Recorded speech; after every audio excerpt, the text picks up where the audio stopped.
தெரிவித்துக் கொள்கின்றேன். இந்த மண்ணிலே இது எங்களுடைய இயக்கத்தின் 5வது போராட்டம். எங்களுடைய இயக்கத்தின் 15 ஆண்டு கால வரலாற்றிலே திருவைகுண்டம், ஆழ்வை என்ற 2 பகுதிகளிலே இது 5வது போராட்டத்தினை நாம் நடத்தி கொண்டிருக்கிறோம். ஆனாலும் ஒரு அரசியல் கட்சிக்கு தெரிகிற அளவிற்கு எங்கள் இயக்கத்தை தெரியாது என்றாலும் அதை பற்றி நாங்கள் இந்த கவனத்திலும் எடுத்துக்கொள்ளாமல் கடமையை கண்ணாக கொண்ட உண்மையான உறவினர்களை கொண்டு இந்த இயக்கத்தை நடத்தி கொண்டிருக்கின்றோம். எனக்கு முன்னாலே பேசிய அன்பு சொந்தங்கள் எல்லாம் உங்களுக்கு முறையான கருத்துக்களை எடுத்து சொன்னார்கள். முதலிலே நாம் யார், இந்த மண்ணும் நீரும் யாருக்கு சொந்தம் என்பதனில் இருந்துதான் நம்முடைய உரிமை போராட்டத்தை தொடங்க வேண்டும். இதோ இருக்கிறது ஆறு. இந்த ஆற்றிலிருந்து நீங்கள் சில அரசு துறைகள் அனுமதி இல்லாமல் தண்ணீர் எடுத்து விட முடியுமா? அல்லது வீட்டுக்கு ஒரு கையளவு மண் அள்ளி சென்று விட முடியுமா? இந்த ஆறு யாருடையது? இன்று யாருடைய கட்டுப்பாட்டிலே இருக்கிறது? நாம் எடுத்து சொல்ல முடியாது. நாம் தண்ணீரை குடத்திலே கூட முகக்க முடியாது.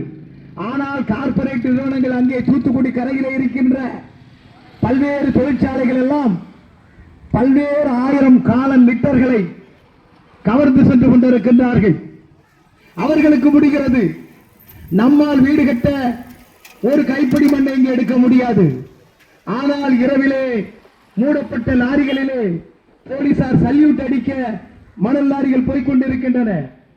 இந்த இரண்டுக்கும் இடைப்பட்டதைத்தான் நம்முடைய வழக்கறிஞர் அவர்களும் அன்பு தம்பி இசைக்குமுத்து அவர்களும் சொன்னார்கள். இந்த மண்ணையும் நீரையும் கார்ப்பரேட் பெருநிறுவனங்களுக்கு எப்படியாவது எடுத்துக் கொடுக்க வேண்டும் என்ற தரகு வேலையைத்தான் எந்த அரசானாலும் செய்கிறது. நம்மை ஆளுகின்ற எந்த அரசும் அது முதலாளி கூட கிடையாது, அது புரோக்கர். அந்த நிலையில் இருப்பதனால் எல்லா இயற்கை வளங்களையும் அள்ளி கொடுப்பது போல் இங்கே நீங்கள் மேற்கே பார்த்தீர்கள் என்றால் கன்னியாகுமரி, ஒரு காலத்திலே மலைகளால் அரண் செய்யப்பட்ட அந்த கன்னியாகுமரி மாவட்டத்தை இன்று பார்த்தீர்களா? மொட்டையடிக்கப்பட்ட மூதேவியாக இருந்து கொண்டிருக்கிறது.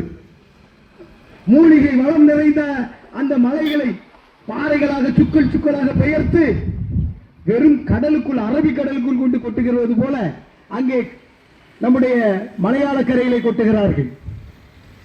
ஏன் கொட்டுகிறார்கள்? இவ்வளவு பெரிய மூலிகை வளத்தை, இவ்வளவு பெரிய செல்வ செழிப்பை எப்படி ஒரு அரசாங்கம் விட்டுக் கொடுக்கும் என்றால் அந்த அரசாங்கம் யாருக்காக இருக்கிறது என்பதுதான். இன்றைக்கு நாம் இருந்து கொண்டிருக்கின்றோம். இந்த ஆற்றிலே உங்களுக்கு வீட்டுக்கு எவ்வளவு தண்ணீர் வருகிறது?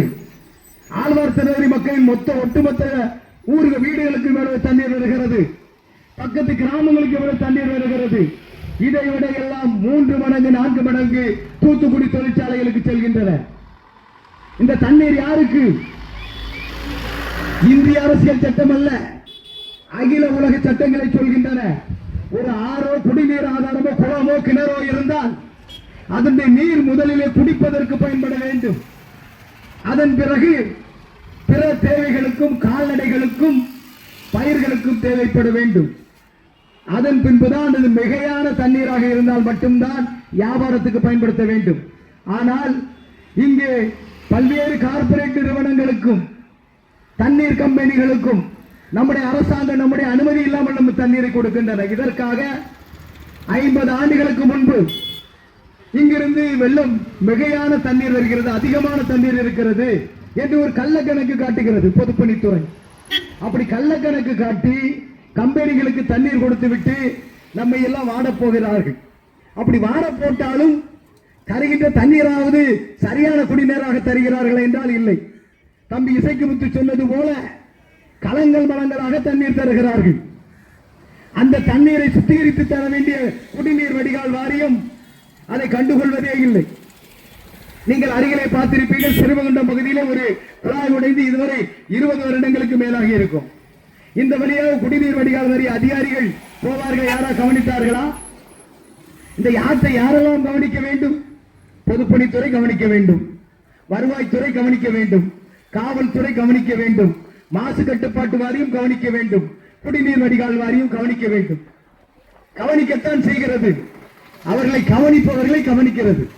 ஆக நமக்கு சொந்தமான இந்த தண்ணீரையும் மண்ணையும் எடுத்து தாரை வார்த்து இன்றைக்கு ஒரு காலத்திலே கொங்கராயக்குறிச்சியில இருந்தது போல இங்கு மண்ணீர் இருந்ததா இல்லையா? இங்கு எத்தனை பெரியவர்கள் இருக்கிறார்கள். உங்கள் சிறு பிராயத்திலே இதிலே நல்ல ஓடை மணலிலே ஓடி விளையாடி இருப்பீர்கள் அல்லவா? சடுகுடு ஆடி இருப்பீர்கள் அல்லவா? இதிலே சித்ரா பௌர்ணமி பொங்கல் கொண்டாடி இருப்பீர்கள் அல்லவா? இன்றைக்கு அப்படி செய்ய முடியுமா? இந்த ஆட்டை இவ்வளவு சீர்கெடுத்தவர் யார்? நாம் அரசாங்கத்திடம் தான் கொடுத்தோம். பொதுப்பணித்துறை தான் இதுக்கு பொறுப்பு என்றார்கள். அந்த பொதுப்பணித்துறை எங்கே? இன்றைக்கு குறுமணல் கொள்ளை, ஆழ்வார்த்தநகரி, முக்கூடல், முக்காணி, சிறுமைகுண்டம் பகுதியில் தான் கொடிகட்டி பறக்கிறது. இங்கே இருக்கின்ற ஆய்வாளரை பற்றி ஓரளவு அறிவேன். ஓரளவு நேர்மையானவர். அந்த உதவி காவல் ஆய்வாளர் ஒரு இளைஞராக தெரிகிறார், நன்றாகவே தெரிகிறார்கள். ஆனால் நாங்கள் புகைப்படத்தை காட்ட முடியும். 20 நாட்களுக்கு முன்னால் கூட இந்த பகுதியிலே 10-12 லாரிகளை படம் பிடித்திருக்கிறோம். உங்கள் உளவுத்துறை இனியாவது உஷாராக வைத்திருங்கள். ஆக நாங்கள் இப்போது எப்படி சொல்வது?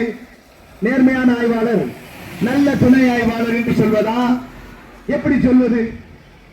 மணலை கொள்ளையடித்து விட்டால் நன்றாக தெரிந்து கொள்ளுங்கள். ஒரு ஆற்றிலே ஒரு கைப்பிடி மணல், ஒரு அடி உயர மணல் வருவதற்கு 10 முறை பெருவெள்ளம் வர வேண்டும்.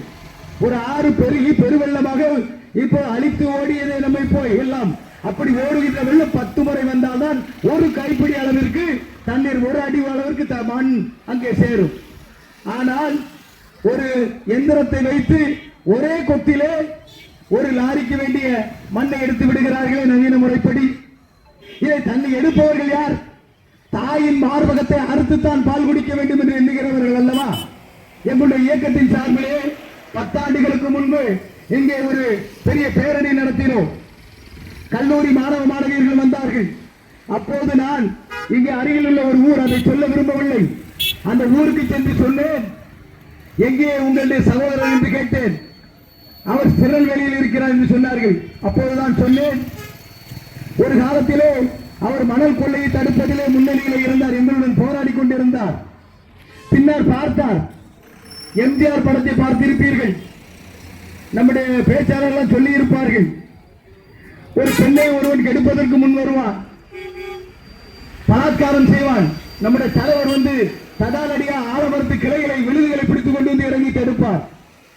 பிறகு கொஞ்ச நேரம் கழித்து அதே வேலையை அவர் செய்வார். அதே போல நம்முடைய அந்த மணலை தடுத்த நண்பரே மணல் மாஃபியாக ஆகிவிட்டார். அவர் அப்போது அந்த ஊரிலே இல்லை. 10 வருஷத்துக்கு பிறகு அந்த ஊருக்கு செல்கிறேன்.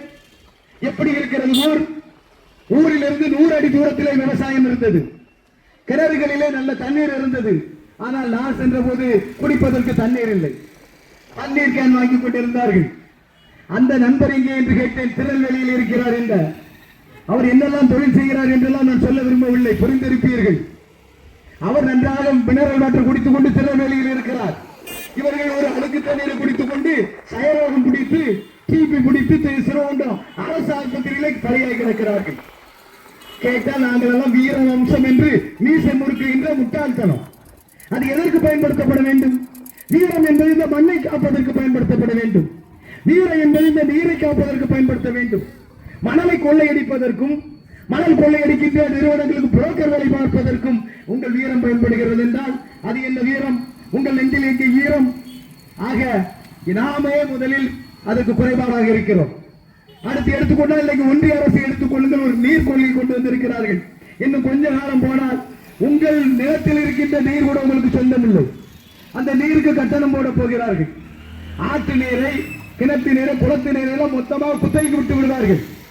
இப்போது எல்லாரும் ஜல் சக்தி ஜல் சக்தி என்று நம்முடைய சகோதரர்கள் ரொம்ப கொண்டாட்டம். ஒரு நீல வண்ண குழாய், ஏற்கனவே பஞ்சாயத்து குழாய் போட்டு இருக்கிறது. இவர்களே குறுக்காக ஒரு குழாயை சுருகி தண்ணீர் கொண்டு வர போகிறார்கள். அது எதற்காக அந்த குழாயை போடுகிறார்கள்? இன்னும் கொஞ்ச நாளிலே ஒரு மீட்டர் பொருத்துவார்கள். அந்த மீட்டரில் சூடு வைப்பார்கள். 100 லிட்டர் எடுத்துக்கொள்ளுங்கள் இலவசம், 106 லிட்டருக்கு கட்டணம் என்பார்கள். எல்லாம் ஜியோ டேட்டா கார்டு ஓடுற மாதிரி தான். 100 லிட்டர் உடனே ஓடினா 106 லிட்டருக்கு நீங்க தண்ணீர் கொடுக்க வேண்டியிருக்கும், கட்டணம் கொடுக்க வேண்டியிருக்கும். நம் ஆற்று தண்ணீருக்கு நாம் காசு கொடுக்க வேண்டுமா? முதலில் உங்களுக்கு தேவை இந்த மண்ணும் நிலமும் இந்த மக்களுக்கு சொந்தம், அரசுக்கு அல்ல. அரசு என்பது நம்மை ஆள்வதற்காக நாம் ஏற்படுத்திக் கொண்ட ஒரு நிறுவனம். நமக்கு வேற வேலை இருக்கு, விவசாயம் இருக்கு, தொழில் இருக்கு. நம்மளை நிர்வாகம் பண்ணி ஒரு அரசாங்கத்தை அமர்த்திக்கிறோம்.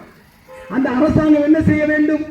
நாம கொடுக்கிற சம்பளத்துல நமக்கு ஏதுவான திட்டங்களை கொண்டு வந்து செயல்படுத்த வேண்டும். இன்றைக்கு நீரையும் மண்ணையும் மட்டுமல்ல மழையையும் உடைத்துக் கொண்டு செல்கிறார்களே. ஆக நம்முடைய அரசாங்கம் என்பது நமக்கு பாதுகாப்பாக இல்லை. அப்படி என்றால் இந்த ஆட்டை நாம் தான் பாதுகாக்க வேண்டும். இங்கே 20 MFT காலன் தண்ணீர் தூத்துக்குடி நிறுவனங்களுக்கு செல்கிறது. நாங்கள் ஏற்கனவே சிறுவைகுண்டத்தில் இருந்து தண்ணீர் எடுக்கக்கூடாது, நேராக ஆறுமுகமங்கலம் குளத்துக்கு போங்கள் அல்லது கோரம்பள்ளம் குளத்துக்கு கொண்டு போங்கள், அங்கிருந்து நீங்கள் மீட்டர் போட்டுக் கொள்ளுங்கள் என்று சொன்னோம். ஆனால் இந்த விவசாயிகளுக்கு தண்ணீர் கொடுக்காமல் இங்கிருந்து நேராக 10,000 லிட்டர் தண்ணீர் மணிக்கு அங்கே செல்கிறது. இதை தடுக்க வேண்டாமா? இதை மக்கள் சிந்திக்க வேண்டும். அதை தடுத்தால்தான் உங்களுக்கு தண்ணீர், உங்கள் கூட நிரம்ப வேண்டும் என்றால் அந்த கம்பெனி கட்டணா காலியாக வேண்டும். 261 கோடி ரூபாய் தண்ணீர் பாக்கி வைத்திருக்கிறார்கள். அதை வசூலிக்க தெம்பில்லை. தாமிரபரணி பாதுகாக்க காசு இல்லை என்று பொதுப்பணித்துறையினர் புலம்புகின்றார்கள். அதனை எண்ணி பார்க்க வேண்டும். இங்கே கரை அமைத்தார்கள். கரை அமைப்பதற்கு முன்னாலே தாமிரபரணி பாதுகாப்பு இயக்கத்தில் இருந்து ஒரு மனு கொடுத்து போராட்டமும் நடத்தி டிஜிட்டல் முறைப்படி அளக்க வேண்டும். இந்த நம்முடைய நதியை எடுத்துக்கொண்டா இன்னைக்கு இது 3வது நதி. நீங்க நிறைய பேருக்கு தெரியாது வரலாறு. இந்த ஓட்டம் என்பது 3வது. ஒரு நதி என்பது ஒரே போக்கில் ஒரே நோக்கில் ஓடுவதல்ல. அந்தந்த காலத்துக்கு ஏற்ப கடும் வெள்ளத்திற்கு ஏற்ப திசை மாறிக்கொண்டிருக்கும். ஒரு காலத்தில் புதுக்கோட்டை பக்கமாகவே ஓடி இருக்கிறது. அதன் பின்பு இப்போது சூர்த்து கிடக்கிறது ஒரு கொற்கை மாநகர், அந்த பகுதியில் ஒரு கிளை ஓடி இருக்கிறது. இது 3வது கிளை. இந்த நதிக்கு வயசு என்ன தெரியுமா? பல லட்சம் வருடங்களான இந்த நதியை 100 வருஷம் கூட வாழ முடியாத நாம் சூறையாட நினைக்கிறோம். ஒரு தாயை நாம் கொண்டு தீர்க்க நினைக்கிறோம். அதனுடைய வயது என்ன? அதற்கு நாம் ஒரு துரும்பு. ஆனால் அப்படி ஓடிய இந்த நதியின் ஓட்டத்திற்கு ஏற்ப கரையை அமைக்கும் பொழுது நீர் ஓட்டம் எப்படி போயிருக்கு? வருஷந்தோறும் வெள்ளம், வருஷந்தோறும் பெந்தளிப்பு, வருஷந்தோறும் மக்கள் அழுகை. இதையெல்லாம் போக்க வேண்டும் என்றால் டிஜிட்டல் முறைப்படி அளக்க வேண்டும். சேட்டலைட்